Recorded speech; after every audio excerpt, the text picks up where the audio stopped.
Hello and welcome to Cuzzo's Convos, giving you the latest on what's trending, mainstream news, sports, exclusive interviews, and much more.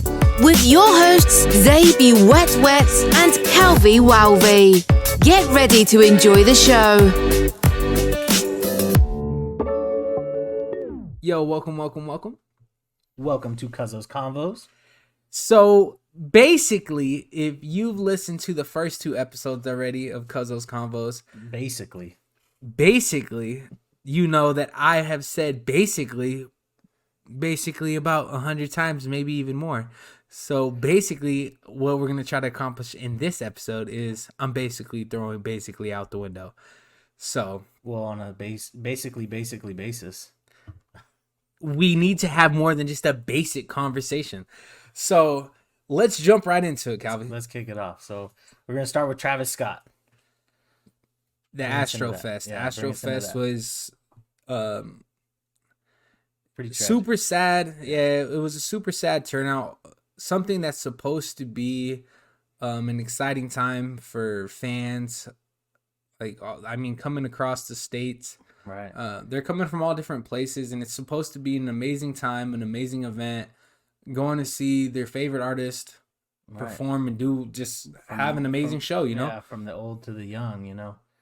I think everybody's pretty tragically sad to hear of the 9-year-old boy that passed away.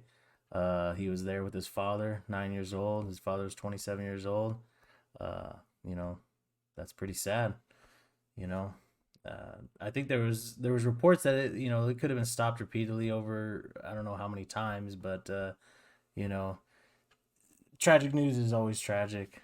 But yeah, 10 people's lives lost, ranging from the youngest being Ezra at 9, to 27. The oldest was 27. 27. And eight people died on the scene. Yeah, they died there. I believe the person before the young man was like last Wednesday they passed away. So it wasn't too much longer after, but 8 people were tragically killed the day of, you know. And it just in my mind it leads me to think of like how many people there are responsible, you know. How many people is their job literally just to make sure that everything is going doesn't well happen?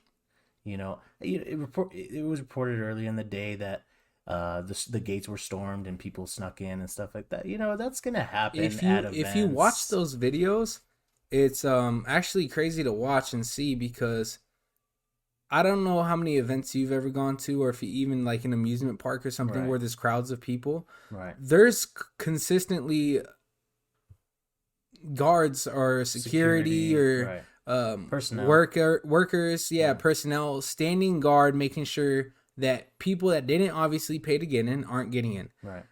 When they showed videos of the population or the people rushing the gates, there was nobody standing by. Right. There was just an abundance of people getting in for free, and just where's the security at that point? And you know, okay, you got a security breach, okay, seal it off. If you can't track those people that are already in there, seal it off. Make sure it doesn't happen again. Of course. And then if you know that you have a lot more people than that should be there that wasn't supposed to, then act accordingly. Obviously, that was during the daytime. You can see the videos during the daytime, and the concert was at night. You have enough time to call in maybe some more personnel or whatever. I mean, that's Monday morning quarterback, but I just feel like when it comes to losing lives, you know, like you have to think of what they could have done differently, or else there probably won't be any more events in the future if that's going to happen, especially not for Travis Scott. A lot of people were blaming Travis Scott, and solely Travis Scott. Right. So they've canceled him on a lot of shows, a lot of tours. And I believe he didn't want to do his next performance himself. He actually canceled his $5.5 million show in Dubai. Right. Because reports are that he's been just at his house, locked away. Locked away, just going through it. And to the point, you can't just blame Travis Scott. I don't think so either. You have to go and look at the bigger picture. You have to Where was his manager? Yeah, where are the Where was people the that event were in planner? charge of that show? Travis Scott's job is to perform. Right. He should have stopped the show better. Yes, Right. he should have. There was one point where he does stop the show, but then he continues to perform after. Right. I think until you know the whole situation, someone should have let him know the whole situation Right. until that was taken care of. I feel like he should have stopped it completely. Exactly. Just like in boxing, like we're going to talk about later, the boxer doesn't call you throw in the white towel. Yeah. You know, your manager, you know, your guy in the corner does that. When they Yeah. see, if they throw in the towel, that's because they see that you're, you know, something that you don't see. Something that, Yeah, they're you on know, the outside looking in. Exactly. They have a different perspective view of it. So yeah, you have to blame Travis Scott, yes, but you also have to blame his management, the event coordinators. Right. You have to blame Head the of security security. guards. Yeah, the head of security, the security guards, and you have to blame local police. There was videos of the police officers that were there just standing around on their phones recording, and there was reports where attendees were going around and basically looking for help, and no one was there to help them. Right. So they weren't sure of the situation. They didn't know what was really going on. And overall, the Astroworld Fest was just, it just seems like it came down to a huge disaster, a huge mess. Right. And I 10 think people sadly lost their lives, and there was hundreds of others that were injured. injured. And I think a lot of people are mad too because at Travis Scott because you know from what I've heard is that it's happened a lot in the past. So it's happened at a lot of his previous performances. So a lot of people were angry. But you know what? If you know that happens there, maybe Up the security, up the spacing, do something to prevent that. You got to do it. We get that you have a mosh pit style concert vibe most of the time, but at some point you have to control that and get a hand on it before, like what just happened. Tragedy happened, and it honestly could have been preventable if they took the necessary steps to go ahead and do what they needed to do, hire more personnel, be more secure with the gates, the front gates. Right. I mean, you have to do something, because did the extra people cause that situation? Yeah. You know, I mean, 10 people. How many people really got in? 10 people sadly lost their lives. Right. Even one person losing their lives is too many. It's too many. Event. Yeah. So. Yeah. It's just sad. It's Prayers just go a out to all sad the thing. family of the people that lost their lives, and hopefully, hopefully something happens something different happens at future. A lot events more for those artists people. lately there's been a lot of videos of a lot of artists that have been performing since the incident, and they've been stopping the show quite a bit. Right. Because I mean, it's super important. Safety is important, and yeah, I mean, especially when you have events, events won't happen if people aren't feeling safe. Yeah. So, we'll go on to our next topic here. We got DaBaby and his baby mama drama. Yeah, that's a newer story too, and seeing that it sucks. I mean, right. I mean, they've been together for years now, on and off, and it's just one of those situations that I feel it's avoidable. Why? I know you guys are celebrities and you're consistently in the public eye, right, due to paparazzi and other situations and like that. Doing Instagram. Yeah, Live. but you did it yourself. Exactly. You're putting this negative, right, this negative energy, this negative it would have just outcome. It would have just been an argument between you and your girl, or even a simple news clip. Or a news clip. Yeah, you hear about it somehow later for more publicity. Because like we said in the first episode, no bad press, or sometimes bad press is good press. Right. It all gets you the views. It brings somebody's attention to go and want to see what happened. Yep.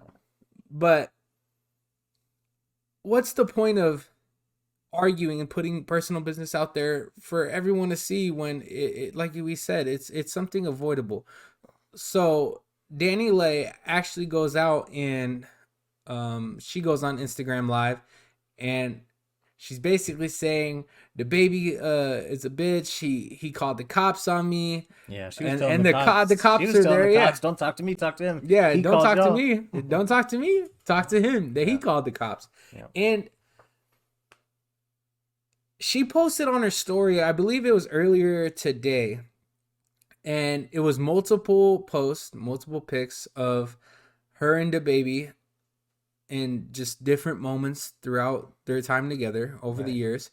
And from what I've seen, there's a lot of intimate moments where the baby's saying that she's a side piece, but if she was a side piece, I don't believe you would be having those moments, those videos, the pictures, the laughs, the memories. Together. Yeah, they have a life together. They share a daughter together now. Life. Yeah, they share a daughter together now. What?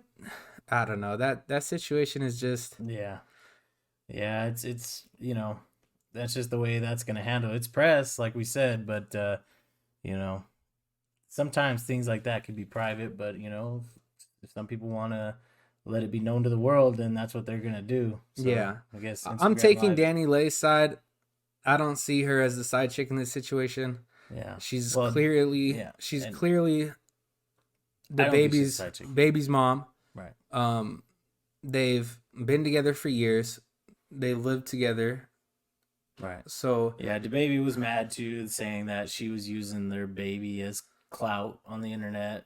But what mom does not use their baby to post pictures? Yeah. Like every mom posts pictures of their babies. They're excited for their baby. That's their precious love and joy. That's their gift from life. Like, yeah, they're gonna post it regardless of status or if you're the baby or you're a nobody. Like, exactly. That's what moms do. That's what they do. So I don't know if I could argue that. Maybe I'd have to see the actual posts. I don't think she was having the baby doing backflips and stuff like that and risking the life of her child. But then again, we'd have to see those videos to comment on that. But well, moving on, we got OBJ. Why don't you let us know where he finally landed, even though we're not happy about it. OBJ landed in LA. The LA Rams. The Rams. That wasn't the Rams. That's not the Chargers. No one wants to go to the Chargers. I'm just joking. The Chargers have a decent team, but let's be honest. Odell Beckham only wanted to go to the Rams because, well, one, it's the obviously better two of the options in LA, but OBJ has always shown the interest for the big light, the big spotlight on him, and he loves being in the party scene and he loves being around celebrities. So where else would you want to go than LA? Right. And what other team are you going to go to right now that has that kind of traction? I mean, I know there's a lot, but LA's got the traction. The Super Bowl is going to be in LA, in Los Angeles. Like you said, the celebrities, they have lifestyle. a really good chance to be there. Right. The Rams have a really good chance to make it too, and OBJ has a lot of relationships with a bunch of the Lakers stars. Right. LeBron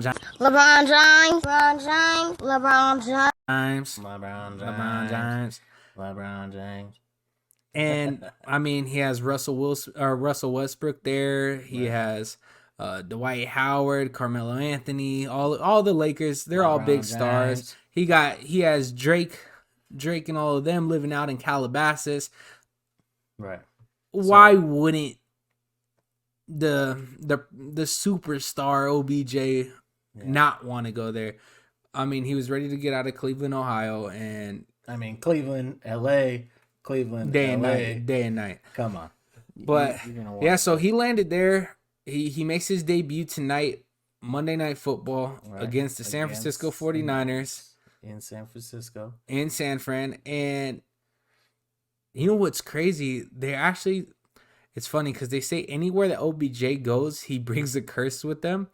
And the OBJ curse might be real. How is it that as soon as OBJ gets signed with the Rams, same day that he actually officially signs, fellow wide receiver Robert Woods tears his ACL in practice. In practice. I mean, it's not... I mean, it's very superstitious. Right. But... yeah, I don't know. It worked out for him, I guess. Yeah. Yeah. There's a bunch of memes going out that he's basically going to be crying to his manager when he's not getting all the looks, because we know who the true number one receiver is in the Rams, and that is that man, Cooper Kupp. Cooper Kupp is on track to break a bunch of records. Him and Matthew Stafford clearly have an amazing chemistry, and Robert Woods is no slouch of a wide receiver.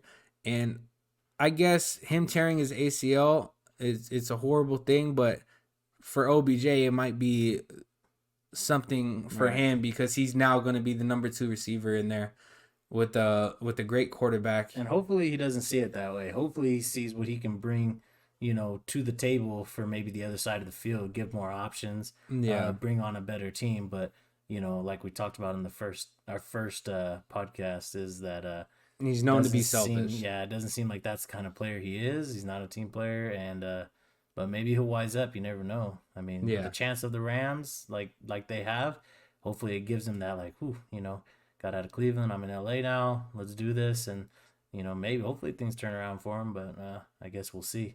Yeah, definitely. We'll definitely see what comes out of it. It's really not much to go on it. I mean, like we said, we can't make too many predictions yet until we actually see how he plays. Right. In this tonight's opener, and to see if he could even stay healthy, because he's had a really rough time staying healthy. Right. So, and as always, we wish our Niners good luck in tonight's game. Yeah, don't be like my Raiders last night and get thrashed by the Chiefs. So. Or the Chiefs? No, you mean the officials? Oh, yeah. I don't know if it was the Chiefs. Thanks, Bill. Yeah, I don't think it was the Chiefs that won that game. Yeah. Might have been the officials or the offensive line holding. You never know. That offensive line looked like they wanted to hold Max Crosby so tight that it was the love of his life, and they weren't willing to let him go. Yeah. And besides that though. Yeah. Well, we'll go ahead and move on. We'll bring up the topics of champions. So the topics of champions. We got a couple champions that we got to address. You got to be a champion. Yeah, got to be a champion to be in this one. So the first one we're going to start with is NASCAR. So Kyle Larson wins his NASCAR championship in Arizona. Going fast? Yeah, he was going fast. Going fast. Yeah, faster than fast. He was going real fast. Well, you got to go fast if you're going to be on a team like Hendricks Motorsports. That's been an old team since Jeff Gordon, and even before those days. So, Kyle Larson won his 10th championship, or 10th win of the season, to get him the championship in the 2021 season. He races for Hendricks Motorsports, and he beat out Chase Elliott, Martin Truex Jr., and Danny Hamlin, 3 other contenders that were in the lineup to win this season. So, but my man was going so fast, he made fast people look not so fast. Exactly. 3 fast people looking not so fast, and we all know if you ain't first, you're last. Ricky Bobby. First, you're last. You know what I'm talking about? That phrase is trademark, not to use that position of Ricky Bobby. That's a trademark only used by Ricky Bobby. And let's be honest, my man hit him with the left, then hit him with another left, then hit him with another left, and then another left. So congrats to him, man. Yeah, congrats. That's not that's no easy thing to get or win. Right. Yeah. 10 wins for the season. That's big. That's great. I mean, yeah. So, I was expecting to see it in Vegas, but I guess it was in Arizona. So we'll have to see what next year brings for NASCAR. So good luck to Kyle Larson and Hendricks Motorsports. I was kind of hoping to see a little bit better things out of what was his name, Bubba, Michael Jordan's driver, but maybe we'll see that next year too, number 23. Yeah. So Michael Jordan's finally sponsoring a car in NASCAR. That's pretty cool. It's pretty cool news. Yeah, Michael Jordan seems to have his fingers dipped in everything. Yeah, it took him a long time to get into NASCAR, but I'm glad he was able to get in there. So big business ventures. Right. So, all right. Well, good luck to Kyle Larson. We'll move on to Canelo the Cinnamon Stick Alvarez. Yep. So Canelo is arguably the best. Well, he's the best boxer right now. Right. In this moment in time, Canelo is the best in the super middleweight boxer division in any weight class. Right. He is the epitome of what you want to be as a champion. He's not ducking fights. He's not scared to fight anybody. He's wanting to fight everybody, actually. And he's wanting to do it in their primes. Right. And it's just... Because he doesn't want to leave anything out in the open. He wants it all on the table when it's on the table. You know what I mean? And that's a good fighter. Good fighters do that. Yeah. And great fighters. Exactly. Great fighters, right.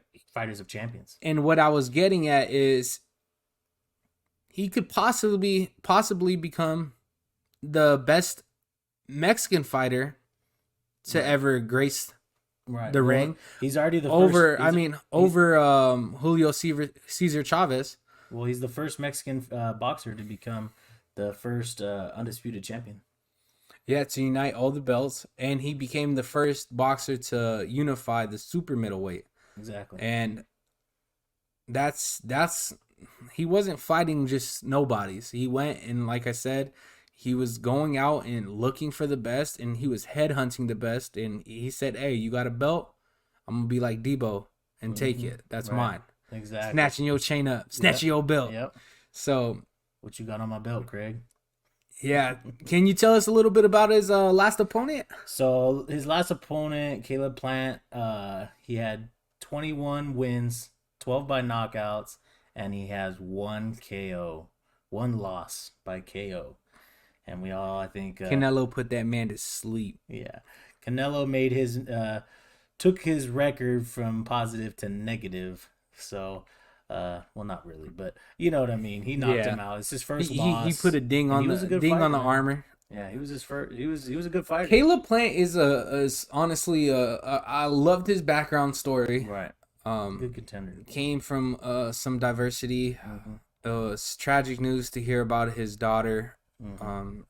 That was really sad. Right. But over that, him and his wife have a great relationship. Right. She's a former athlete as well with track and cross country. And watching some of the prelims, or not the prelims, like the sequel or whatever, or the previews to the fight. Yeah, the pre-story, the breakdown. They basically were training together every day. They were running consistently and trying to outrace each other. Right. She pushed him. It was their 2-year anniversary, their wedding anniversary during the fight camp, and even she said instead of going out and celebrating it, no, they stick to the regimen, they stick to what they're eating that day, and they don't change nothing in the fight plan, because Canelo wasn't somebody you wanted to go in and be a slouch against, or not take him serious. You had to be 110. You had to be over 110, 150% ready for that, man. That's for sure. Even though Plant was he put up a good fight, little more reach. It doesn't matter. Yeah, sometimes he had it some just speed. doesn't matter. He had some speed. He had a couple good hits. I just don't think anybody right now is. And I believe the official shook off the possible knockout in the second round. In the second round, I believe there was a possible knockout, and the ref shook off his drowsiness, so Canelo had to go back to work and finally got him in the 11th round. So, I was kind of, I'm not going to lie, I was watching the fight and I was thinking, I think it's going to go to decision, and I believe Canelo's going to get it, but then those power punches start to wear you down. The power punches start to wear you down. And he said in the interview, I seen my chance and I went for the kill. And that's how you have to be in boxing. Yeah. So eat or be eaten. Exactly. So yeah, it was an amazing fight. Can't wait to see what Canelo does next. Canelo, 31 years old, champion. He's the champ of champions. The champ of champions. Rumors are he might be fighting Dani Benavidez or Oscar the Coke Boy De La Hoya, wearing women's underwear, wants to have him fight maybe Jaime Munguia, who just came off a win. He's undefeated. He's young. I believe he's 25. Well, I think I speak for everybody when I say whoever he fights, we're gonna be excited to watch that. Yeah, because he always puts on a good show. He might jump up in weight class too, go to light heavyweight. He's done it before, right? But he might go and try to unify those belts, and that'll be something special if he pulls that off. That'll be making more history. Might as well do it now. Yeah, do it while you're on top. Yeah, do it while you're on top. Because everyone has that point where they come down and they're not going to be the same. So I know you're not talking about my man Manny Pacquiao, dog. Don't play Manny. Pac-Man should have. Pac-Man's man, he should have retired a while ago. Professional boxing, maybe, but he still puts on a good show. I liked his last fight, but yeah, I'm all for Manny Pacquiao for president now. Yeah, but right, yeah, but it was time for him. It was time for him to go. Right. So good job for the Canelo family. The Alvarez family. Canelo's Eddie family. Reynoso, right? Trainer of the year again. Yeah. Wouldn't doubt it. Yeah. So we'll go on to the last champions, Atlanta Braves ATL beat the Astros in a 4-2 series of the World Series, beating them 7-0. They didn't even let them score. I'm actually happy that they smacked them that bad, because we all remember as Dodger fans, right, what they did to us with their cheating ways. Yeah. They're cheating ways, guys. Yeah. Everyone knows they're a bunch of cheaters. Right. Nobody likes the Astros but the Astros. Yeah. So yeah. And of course we have to bring up that they beat our Dodgers. Same score. Not score, but same type of series, 4-2. And they beat the Braves just wanted it more this year. They definitely wanted it. They shut out both series pretty quick. Even though it went 6 games, I feel they weren't in a stress position. Yeah, a lot of times it goes to game 7. So beating us in a 4-2 series as well. And the game was beaten in a final score of 4-2 runs. So even though the Dodgers put up a fight, it just wasn't enough to get them to the World Series.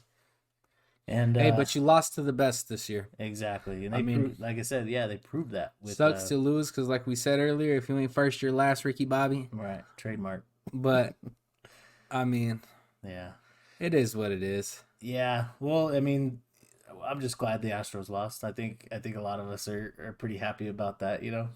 So, it's a little bit of hope for all of us. Yeah. So, congratulations to our champs, Kyle Larson, Canelo Alvarez, and the Atlanta Braves. Yeah, well, we're looking forward to see who else wins these next couple championships with football season. Right. Through the midway point. Basketball season is fairly still getting started. Right. Go Bulls. Hockey. Hockey. I guess go Kings, huh? Hockey. Yeah, you either got the Kings or the Anaheim Ducks suck. Yeah, I was gonna say, yeah, we'd say go Kings. Yeah, but, go Kings. But I think that wraps it all up. Yeah, I mean, sums it up pretty good. I think it was a good little show. Yeah. So I guess we'll see you guys next time. We outy here. Like, follow, subscribe, share, commentate. Basically, you're gonna follow us and like us. So yeah, basically, if you're not basically listening and basically sharing us with all your friends, basically your grandma, basically, mom, basically, then you're basically missing out on basically the best show probably ever created in basically history. So basically, have a good time, have a good day after listening to this. All right, we out. Thanks for tuning in. We hope you enjoyed the show. Please like, share, subscribe, and be sure to look out for our next episodes. For additional content, questions, or tips, follow us on Instagram, TikTok, and YouTube at Cuzzo's Convos. See you next time.